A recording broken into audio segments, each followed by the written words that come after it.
જય શ્રી કૃષ્ણ. સર્વ વૈષ્ણવોને મારા ભગવત સ્મરણ.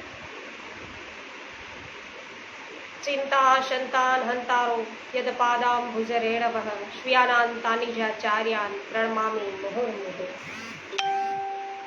યદનો ગ્રહતો જંતુ સર્વ દુઃખાતિગો ભવેત તમહં સર્વદા વંદે શ્રીમદ વલ્લભનંદનમ. જ્ઞાનતિમિરાંતસ્ય જ્ઞાનાંજન શલાકયા ચક્ષુરુન્મિલિતમેન તસ્મૈ શ્રી ગુરવે નમઃ. નમામિ હૃદયે શેષે લીલાક્ષીરાબ્ધિશાયિનમ લક્ષ્મી સહસ્ર લીલાભિષેવ્યમાનમ કલાનિધિમ. ચતુર્ભિશ્ચ ચતુર્ભિશ્ચ ચતુર્ભિશ્ચ ત્રિભિસ્તથા ષડભિર્વિરાજતે યોષો પંચદા હૃદયે. શ્રી ગોવર્ધનનાથ કી જય. શ્યામ સુંદર શ્રી અમને મહારાણી કી જય. શ્રી વલ્લભાધીશ કી જય. શ્રી ગુસાઈજી પરમ દયાલ કી જય. શ્રી ગોકુલનાથ કી જય. શ્રી હરિરાયજી મહાપ્રભુની જય. વિનોદભાઈ ગજર સર્વપ્રથમ ઉપસ્થિત થયા છે. વિનોદભાઈ જય શ્રી કૃષ્ણ. ભાવનાબેન જય શ્રી કૃષ્ણ. કાંતાબેન કોઠડિયા જય શ્રી કૃષ્ણ. જે.આર. વડાલિયા જય શ્રી કૃષ્ણ. સ્વાગત છે સર્વ વૈષ્ણવજનોનું.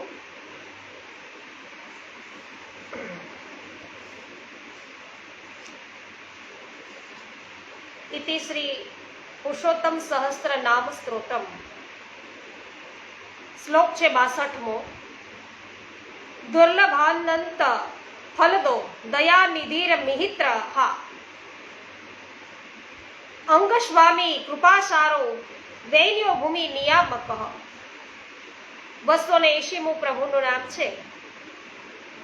દુર્લભાનંત ફલદ. દુર્લભાનંત ફલદ એનો અર્થ થાય કે દુર્લભ એવું અનંત ફળ આપનારા. શ્રી ઠાકોરજીએ ધ્રુવજીને ધ્રુવ પદ આપ્યું છે તે ઉત્તમ પદ છે. દેવોને પણ દુર્લભ છે. તો ધ્રુવજી એવું કહે છે કે હે રાજકુમાર, તે ઉત્તમ વ્રતનું પાલન કર્યું છે. ધ્રુવજીને એવું કહી રહ્યા છે કે તે ઉત્તમ વ્રતનું પાલન કર્યું છે. તારા હૃદયના સંકલ્પને હું જાણું છું. દુરામપી આ પદ પ્રાપ્ત કરવું ખૂબ જ કઠિન છે, તો પણ હું તને એ પદ આપું છું. આમ ભગવાન છે એ કહી રહ્યા છે ધ્રુવજીને. પ્રભુએ ધ્રુવજીને આપેલું ધ્રુવ પદ તે વૈકુંઠ છે. તે આદિભૌતિક વૈકુંઠ છે. તે અહીં અનંત હોવાનું જણાવ્યું છે. તે બ્રહ્માજીના 100 વર્ષ સુધી અર્થાત અનંત લાંબા કરોડો વર્ષના કાળ માટે છે. આટલા લાંબા કાળે આદિભૌતિક વૈકુંઠનો નાશ થાય જ છે. તેથી અહીં અનંત એટલે દીર્ઘકાલ સમજવાનો છે.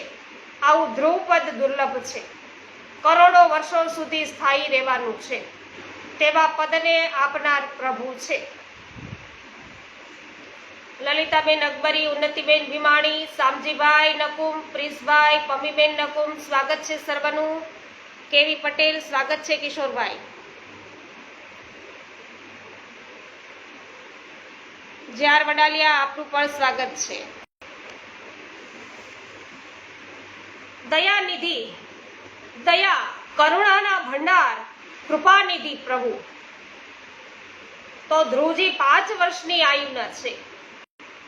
બાળક છે, દુઃખી થાય છે. આ જાણીને પ્રભુ તેના ઉપર મહદ અનુગ્રહ કરે છે. હરિદયાના અનંત સાગર છે. માટે જ ધ્રુવપદ રૂપી ફલ આપ્યું. ભક્તો પણ સ્તુતિ કરે ત્યારે પ્રભુને છે દયાનિધિ, કરુણાસાગર વગેરે કહે છે.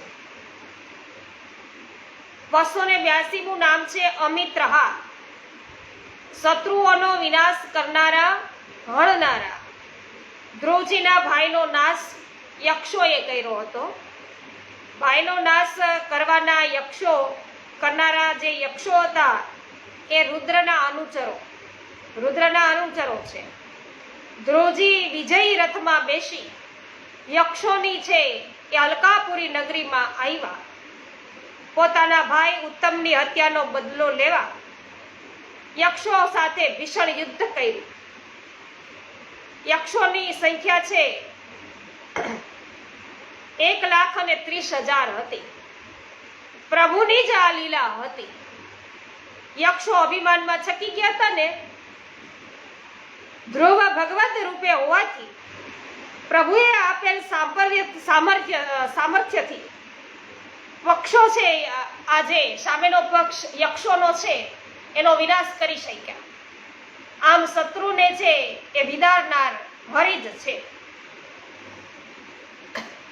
મનીષાબેન માકડિયા, વિનોદભાઈ વાછાણી, જીતુભાઈ પોંકિયા, પરેશભાઈ, પ્રકાશભાઈ શાહ અને દિનેશભાઈ ભાયાણી સર્વ વૈષ્ણવજનો અત્યારે ઉપસ્થિત છે, એમનું સ્વાગત છે. અંક સ્વામી, અંગરાજાના સ્વામી એ પ્રભુનું 283મું નામ છે. અંગરાજાના પિતા ઉલમુખ અને માતા છે એ પુષ્કરિણી છે. અંગીની પત્નીનું નામ સુનિતા છે. પુત્રનું નામ વેન છે. તે ખૂબ દુષ્ટ હતો. આથી અંગરાજા ઉદ્વિગ્ન થયા, નગર છોડીને ચાલી ગયા. અંગરાજાને વિરાગ કરાવી સંસારથી નિવૃત્ત કરનારા કોણ છે? આ શ્રી હરિ જ છે. તો ભગવાન પોતાના કૃપા બળથી આવો વિરાગ છે એ કરાવી શકે છે. 284મું નામ કૃપા સાગર. કૃપા સારહ, કૃપા એટલે આપણને ખબર છે વૈષ્ણવ, તો પ્રભુ જે અનુગ્રહ કરે, પુષ્ટિ કરે. કૃપા સારહ, કૃપા એ જ જેમને સારભૂત છે એવા પ્રભુ. પ્રભુ સદાય કૃપા ધર્મને સાથે રાખીને જ બિરાજે છે.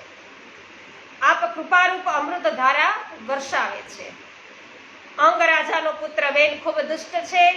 આથી જ અંગરાજાનો સંસાર છે એ મોહ, સંસારની અંદર જે મોહ હતો એ છૂટ્યો. તો પ્રભુની આ મોટી કૃપા છે.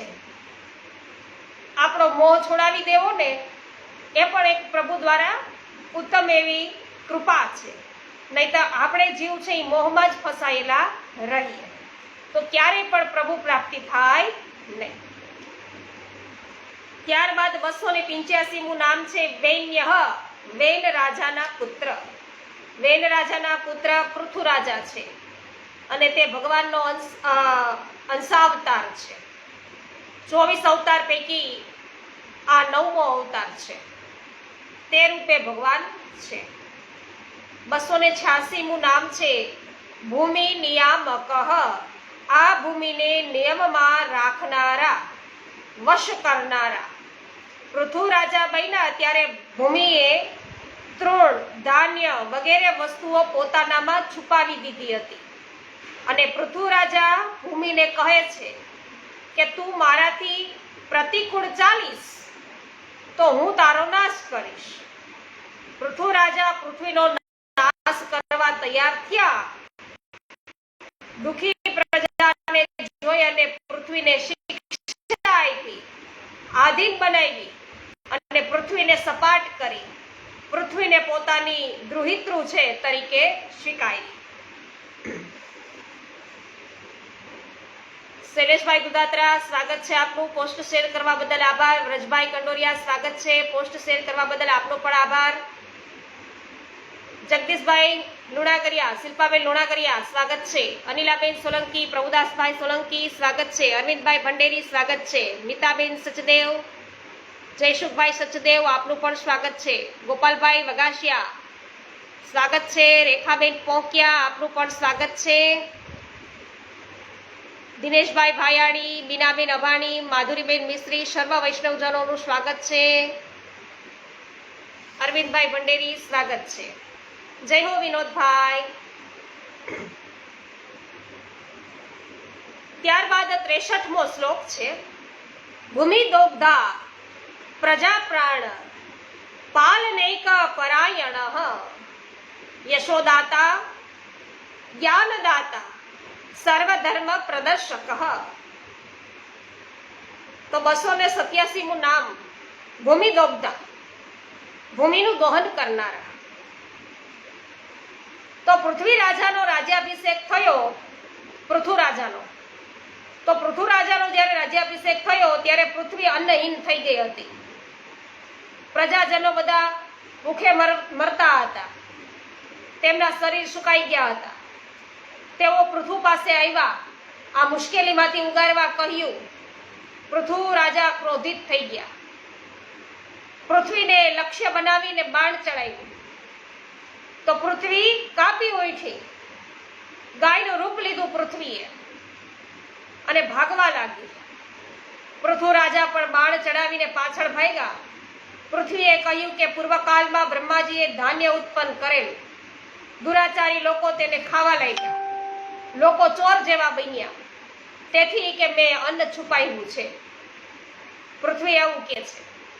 તો પૃથ્વી કહે છે કે લોકપાલક વીર, આપ મારે યોગ્ય વાછરડું, દોહન પાત્ર અને દોહવાની વ્યવસ્થા કરો. હું વાછરડાના સ્નેહમાં પીગળી જઈશ. દૂધના રૂપે સર્વ અભિષ્ટ વસ્તુ આપીશ. પૃથુ રાજાએ સ્વયંભૂ મનુને છે વાછરડું બનાવ્યા અને પોતાના હાથે સમસ્ત ધાન્યોને છે એ દોહી લીધા છે. નીતિનભાઈ ધોકિયા, તમે લાઈવમાં ઉપસ્થિત થયા છો, ખૂબ આનંદ થયો, સ્વાગત છે આપનું.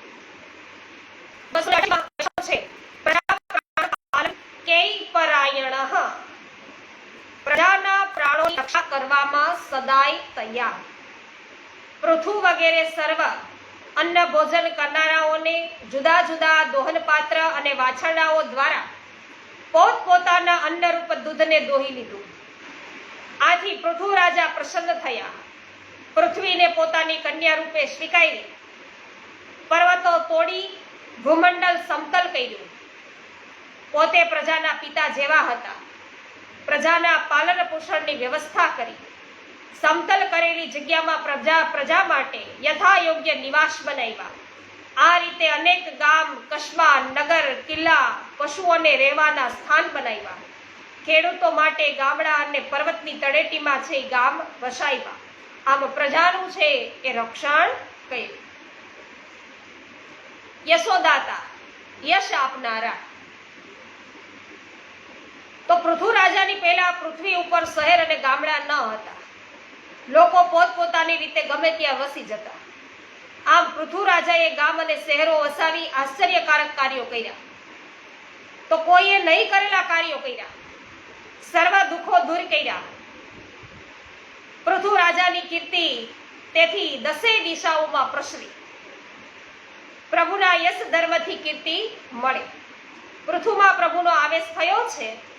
પૃથુનો યશ શ્રી કૃષ્ણ જ પસરાવે છે. તો પૃથ્વીની યજ્ઞશાળામાં ભગવાનનો પ્રાદુર્ભાવ થયો છે. વસરામભાઈ સુરતથી ઉપસ્થિત થઈ ચૂક્યા છે, સ્વાગત છે. વસરામભાઈ લોડલિયા, પાવતીબેન ઠુમર, સ્વાગત છે આપનું. ઉન્નતિબેન ભીમાણી, જય હો. જ્ઞાનદાતા, જ્ઞાન આપનારા. મહારાજા પૃથ્વીએ પોતાની પ્રજાને ઉપદેશ આપ્યો. તે સાંભળી સાધુ પુરુષોએ ખૂબ ધન્યવાદ આપ્યા. પ્રજાજનો પ્રાર્થના કરવા લાગ્યા. આ સમયે 4 તેજસ્વી સનત કુમારો પધાર્યા. પૃથુએ તેમની પૂજા કરી. પૂછ્યું કે આ સંસારમાં મનુષ્યનું સુગમતાથી કલ્યાણ કઈ રીતે થઈ શકે? તેના જવાબમાં સનત કુમારોએ રાજાને ઉપદેશ આપ્યો. તો 40 સુધીના શ્લોકની અંદર વૈષ્ણવ ઉપદેશ છે. તો આ ભગવત કાર્ય છે અને પ્રભુ જ કુમારો દ્વારા જ્ઞાન આપી રહ્યા છે. સર્વધર્મ પ્રદર્શક, સર્વધર્મને દર્શાવનારા. પ્રભુ પોતે અથવા કોઈના દ્વારા સર્વ મનુષ્ય માત્રને પોતપોતાના ધર્મ છે એનો ઉપદેશ આપે છે. પ્રવૃત્તિ લક્ષણ, નિવૃત્તિ લક્ષણ, સર્વ ધર્મોનો ઉપદેશ પ્રભુ કરે છે. તો પ્રભુ જ આ રીતે માર્ગદર્શક બને છે. ગિરીશભાઈ અટાળા, હેમાબેન ગુજરાતી, કુંદનબેન પરમાર, નૂતનબેન જાવિયા, સર્વ વૈષ્ણવજનોનું સ્વાગત છે. ત્યારબાદ 64મો શ્લોક છે. પુરંજનો જગન, પુરંજનો જગન મિત્રમ વિસર્ગાંત પ્રદર્શક, પ્રચેતસામ પતિષ્ઠિસ્ત્ર ભક્તિ હેતુ જનાર્દન. તો 292 નામ છે પુરંજન. શરીરને ઉત્પન્ન કરનાર, શરીરને પુર કહે છે, તેને ઉત્પન્ન કરનાર પુરુષ એટલે જ પુરંજન. તો શ્રી ભાગવતમાં પુરંજન આખ્યાન છે, તેમાં રૂપક રૂપે કથા કહી છે. પુરુષમ પુરંજનમ વિદ્ધિ. પુરંજન એટલે પુરુષ, એવા અર્થ અહીં સ્પષ્ટ છે. પુરુષ સૂક્તમાં વર્ણન છે, પુરુષ સૂક્તમાં એવું વર્ણન છે કે પશ્ચાદ ભૂમિ મનો પુરઃ પરમાત્મે બ્રહ્માંડ રૂપ વિરાટ દેહને પ્રથમ પ્રકટ કર્યો.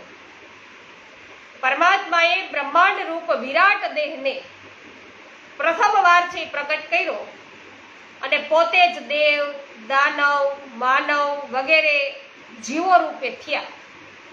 ત્યાર પછી તેમણે નિવાસ કરવા ભૂમિ અને શરીરો ઉત્પન્ન કર્યા. તો નારદજી છે એ પ્રાચીન બરહીને કહે છે કે જે પુરુષ છે અને એને જ તું પુરંજન જાણ. 293 નામ છે જગન મંત્રમ. તો જગતના મિત્ર એવા પરમાત્મા. મનુષ્ય પોતાના અવિજ્ઞાત સખા પરમાત્મા છે. મનુષ્યના કોઈ સખા હોય તો એ પરમાત્મા જ છે. અવિજ્ઞાત છે, તેથી બધા તે જાણતા નથી, અનુભવી શકતા નથી. પણ શાસ્ત્રો છે એ શાખ પૂરે છે કે પ્રભુ સખા છે. તો શ્રી ગીતાજીમાં આજ્ઞા છે આત્મૈવ યાત્મનો બંધુ. આત્મા પરમાત્મા વિશ્વ બંધુ છે, સખા છે. તો સંસ્કૃત સુભાષિતમાં પણ છે કે તમે જ માતા છો, તમે જ પિતા છો, તમે જ બંધુ છો. ત્વમેવ માતા, ત્વમેવ બંધુ, ત્વમેવ સખા. બરાબર? તો સખા પણ તમે જ છો. ચોથા સ્કંદના 28મા અધ્યાય પ્રમાણે તત્ર પૂર્વતરઃ કશ્ચિત સખા છે બ્રાહ્મણ આત્મવાન. તો આ અનુસાર પુરંજનને સખા બ્રાહ્મણ દ્વારા ઉપદેશ થયો છે. ઉપદેશ આપનારા પ્રભુ જ છે.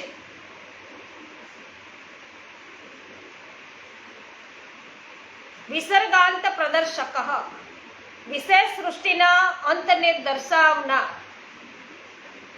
પ્રાચીન બરહી રાજાને નારદજી મળે છે અને રાજા કહે છે કે ભગવાન, આપના વચનો પૂર્ણ રૂપથી મારી સમજમાં નથી આવતા.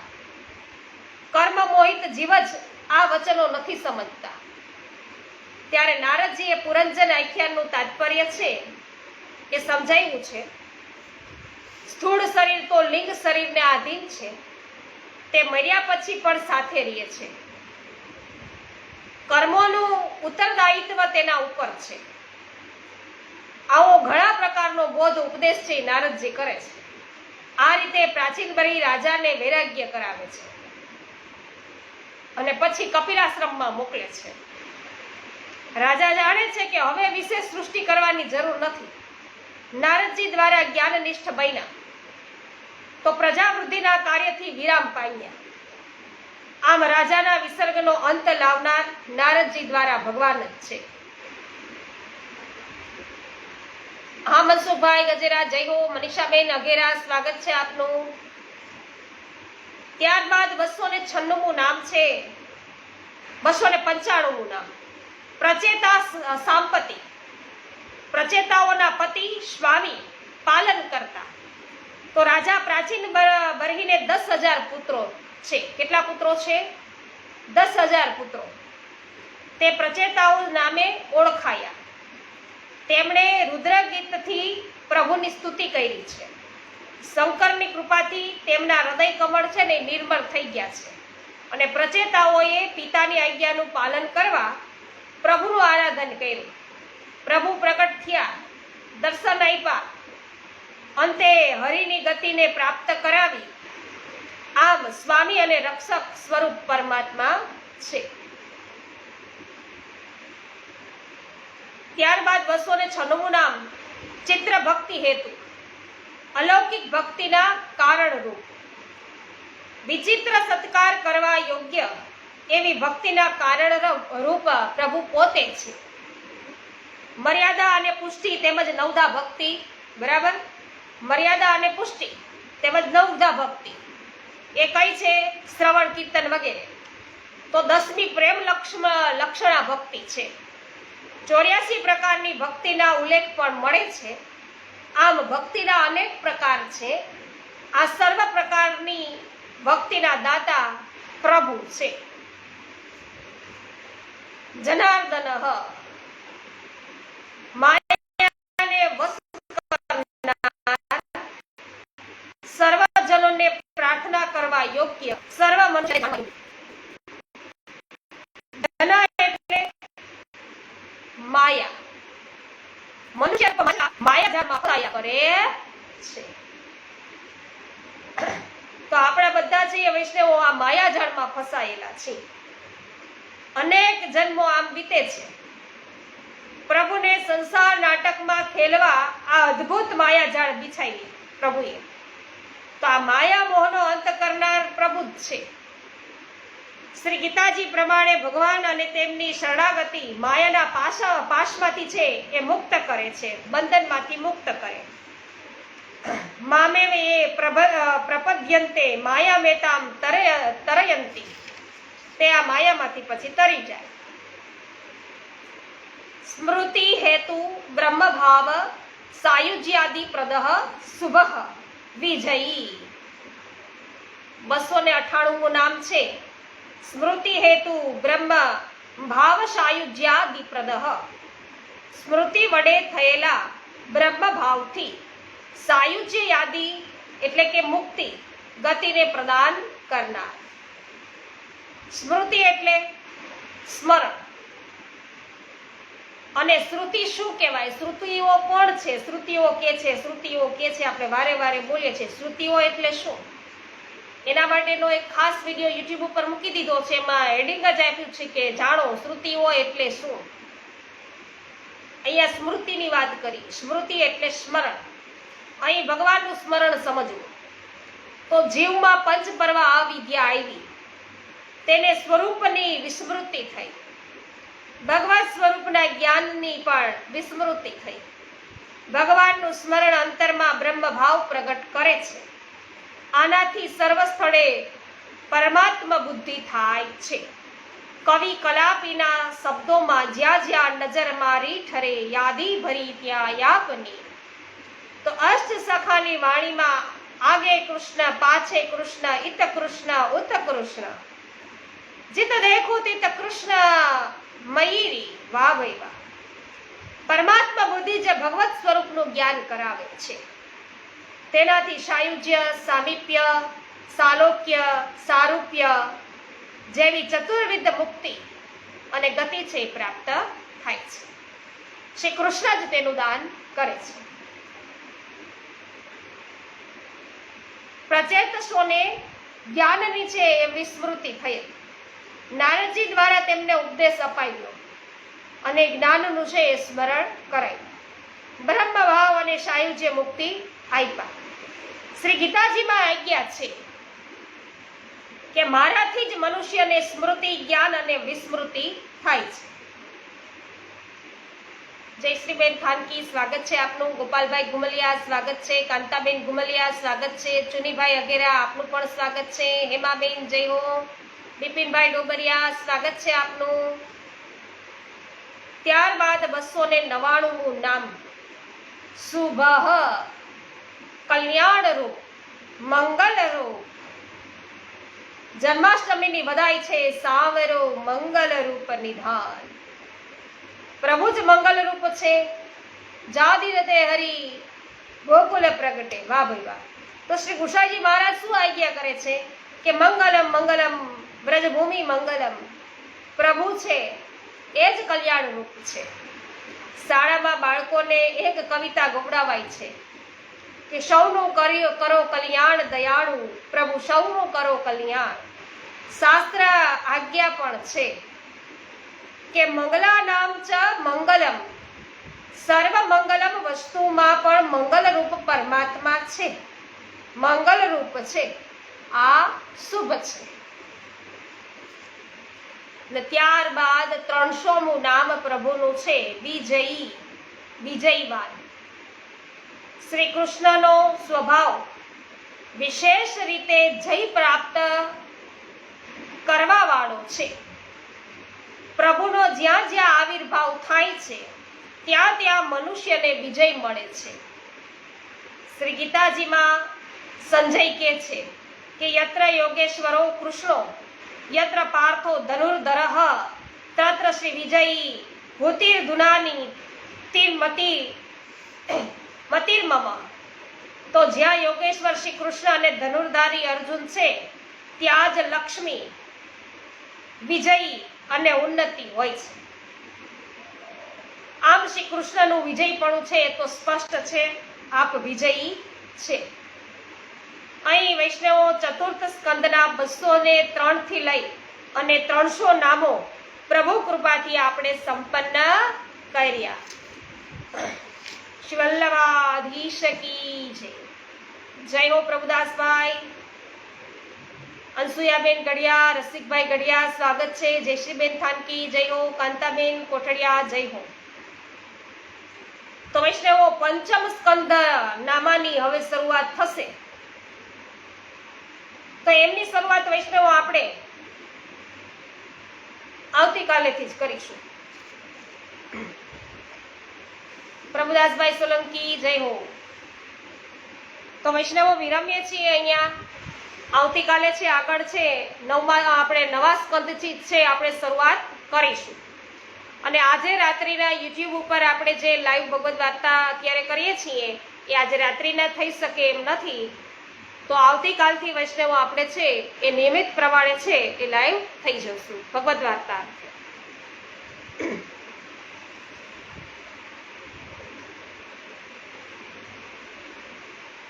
શ્રી ગોવર્ધનનાથ કી જય. શ્યામ સુંદર શ્રી અમને મહારાણી કી જય. શ્રી વલ્લભાધીશ કી જય. શ્રી ગોસાઈજી પરમ દયાલ કી જય. શ્રી ગોકુલનાથ કી જય. શ્રી હરિરાયજી મહાપ્રભુની જય. સર્વ વૈષ્ણવોને મારા જય શ્રી કૃષ્ણ. જય હો. વિનોદભાઈ, ગોપાલભાઈ જય હો.